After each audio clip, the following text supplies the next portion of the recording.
Chapter 2. The Pimp. From time immemorial, pimps have been treated as parasites who prey on prostitutes. But in a fair assessment, an examination of the true function of the pimp must be made. An initial point requiring clarification is the claim that pimps use coercion and threats of violence to gather and keep prostitutes on their payrolls. Some pimps do, but does this fact justify condemning the profession itself? Is there any profession that does not have a single practitioner who is not guilty of foul play? There are bricklayers, plumbers, musicians, priests, doctors, and lawyers who have violated the rights of their fellow creatures. But these professions are not qua-professions to be condemned in their entirety. And so it should be with the profession of pimping. The actions of any one, or even of all pimps together, cannot legitimately be used to condemn the profession qua profession, unless the action is a necessary part of the profession. Now, the profession of kidnapping small children for ransom is an evil profession, qua profession. Even though some kidnappers may perform good deeds, such as contributing a part of the ransom to charity, or even if all of them do so, the profession does not thereby become less of an abomination because the action which defines it is evil. If the action which defines the profession of pimping were evil, then it should be condemned also.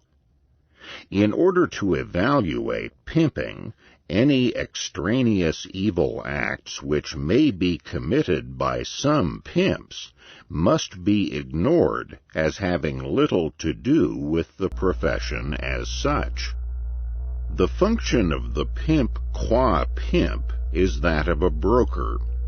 In the same way as do brokers of real estate, insurance, stock market shares, invests, commodity futures, etc., the pimp serves the function of bringing together two parties to a transaction at less cost than it would take to bring them together without his good offices.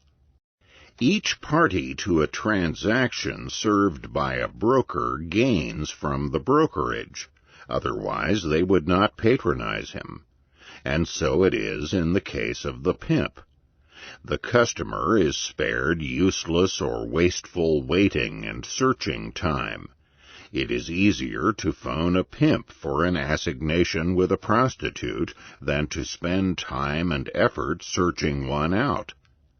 The customer also has the security of knowing that the prostitute comes recommended.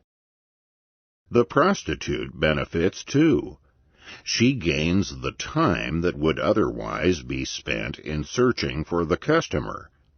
She is also protected by the pimp from undesirable customers and from policemen, part of whose profession qua profession is to prevent prostitutes from engaging in voluntary trade with consenting adults. Assignations arranged by the pimp afford the prostitute additional physical security over street walking or bar hopping. The prostitute is no more exploited by the pimp than is the manufacturer exploited by the salesman who drums up business for him, or the actress who pays an agent a percentage of her earnings to find new roles for her. In these examples, the employer, by means of the employee's services, earns more than the cost of hiring the employee. If this were not so, the employer-employee relationship would not take place. The relationship of the prostitute to the pimp, employer to employee, contains the same mutual advantages. The professional pimp performs the necessary function of brokering. In this performance, he is, if anything, more honorable than many other brokers, such as banking, insurance, and the stock market. They rely on restrictive state and federal laws to discourage their competition, whereas the pimp can never use the law to safeguard his position.